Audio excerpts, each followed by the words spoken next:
Hello guys, welcome to another mini blog. আজকে আমি চলে গেছিলাম নন্দনে। সেখানে ফিল্ম ফেস্টিভ্যাল সঙ্গে চারু শিল্পকলা মেলার প্রস্তুতি চলছে এবং মেলা চলছিল, তো সেই মেলাতে অ্যাটেন্ড করতে গিয়েছিলাম এবং বিভিন্ন কলা কৌশলীদের কর্মকাণ্ড চারিদিকে তুলে ধরেছে প্রায় নন্দন চত্বরে।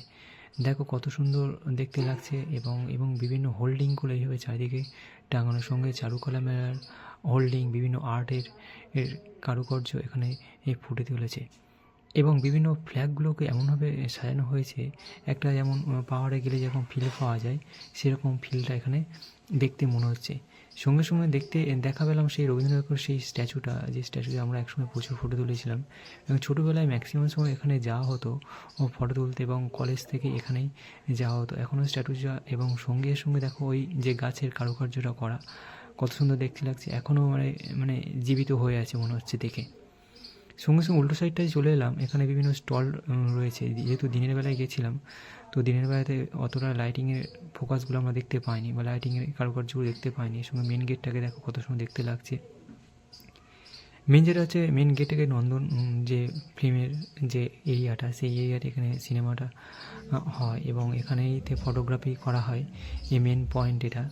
সেই দিনে কোনো রকম শো ছিল না যদিও, এবং সঙ্গে সঙ্গে পাশে চলে এলাম ঝিলটাতে, যেখানে বিভিন্ন মাছগুলোকে দেখতে পাচ্ছি। ও তো নির্দ্বিধায় ঘুরে বেড়াচ্ছে এবং সঙ্গে আরও কিছুজন দল ছিল, সেগুলোকে দেখা যাচ্ছিল না, ধীরে ধীরে জলে অনেকটা ডিপে চলে গেছিলো।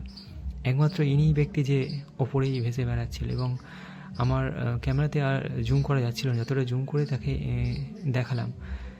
সঙ্গে সঙ্গে আরও পাশে আশেপাশে চারদিকে ঘুরে ঘুরে দেখলাম যে কিছু দেখা যায় কি না, কিন্তু সেরকম কাউকে দেখতে পেলাম না। বেচারা একাই একাই ঘুরে বেড়াচ্ছে। সঙ্গে দেখো আরও কিছু এর মধ্যে ফ্ল্যাগ রয়েছে, যে ফ্ল্যাগগুলোকে বিভিন্নভাবে ডেকোরেশন করা হচ্ছে এবং হাওয়ার মধ্যে থেকে দেখো কত সুন্দর দেখতে লাগছে এবং উড়ছে বলে। এবং এই নন্দন চত্বরে পুরোটাই ফ্ল্যাগে পরিপূর্ণ, বিভিন্ন কালারিং ফ্ল্যাগ দিয়ে ডেকোরেট করা হয়েছে নন্দন চত্বরটাকে।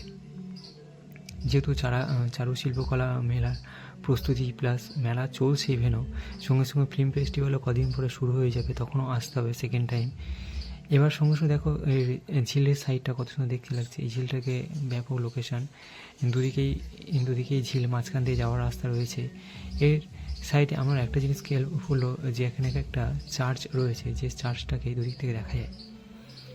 এবার এই ঝিলের সাইডে দেখো চারিদিকে ঘুরে ঘুরে দেখাচ্ছি এখানে ক্যামেরাতে কত সুন্দর। এর ওপরেই পুরো সিনেমা হলটা দাঁড়িয়ে আছে এই ঝিলটার ওপরে, এবং এখান থেকেই প্রচুর ভিউজ আসে, ওর ফটোগ্রাফি করা হয় এখান থেকে। সঙ্গে সঙ্গে নিজের একটু কিছু ফটো তুলে নিলাম, যাতে আমি দেখাতে পারি যে আমি এখানে এসেছিলাম। ভিডিওগ্রাফিও করছিলাম যে আমার নিজের ফেসটা কেমন লাগছে নন্দন চত্বরে এসে। যদিও ভালো লাগছিল না, তবুও নিজেকে একটু দেখানোর চেষ্টা আর কি। এই কমেন্টের মধ্যে জানিয়ে কেমন লাগছিল, একটু কমেন্ট করো প্লিজ সবাই মিলে। এর সঙ্গে সঙ্গে অনেকক্ষণ ধরে ভিডিওগ্রাফি করছিলাম, সময় লাগছে এরিয়াটা প্লাস ভিউজটা ভালো আসছিলো তাই। এই সাইডটা দেখো ওপরে যেখানে ফ্ল্যাগটা কত সুন্দর লাগছে, একটা গাছের মাঝখান দিয়ে ফ্ল্যাগগুলোকে সাজানো হয়েছে এবং প্লাস ওপর থেকে নিচ পর্যন্ত এইভাবে ফ্ল্যাগগুলোকে ডেকোরেট করা হয়েছে। দেখো গাছ থেকে পুরো নিচে ডেকোরেট করা হয়েছে এবং এই সাইডটার ফ্ল্যাগের পরিমাণটা কম ছিল যদিও, কিন্তু উল্টো সাইডের ফ্ল্যাগের পরিমাণটা অনেকটা বেশি ছিল। এবং ভিডিওগ্রাফি তো না করেই পারা যায় না, ভিডিওগ্রাফি তো করতেই হবে, সে যে করেই হোক। এবার ঝিলের সাইডে আমি যখন গেলাম, দেখতে পেলাম ওখানে একটা চার্চের প্রতিচ্ছবি জলের মধ্যে ভাসছে এবং ভিউজটা ব্যাপক লাগছে। হালকা ইভিনিং টাইমের তো দেখো তোমরা দেখতে পাচ্ছ যেখানে সবার প্রেয়ার হলে, এবং দারুণ একটা সাউন্ড ভেসে আসছিল। এই সাউন্ডে গির্জার একটা আলাদা ঐতিহ্য বহন করে এবং সেই সময় সবাই প্রার্থনা করছিল মনে হচ্ছে, যেহেতু ওই সময় এই সাউন্ডটা আসছিল।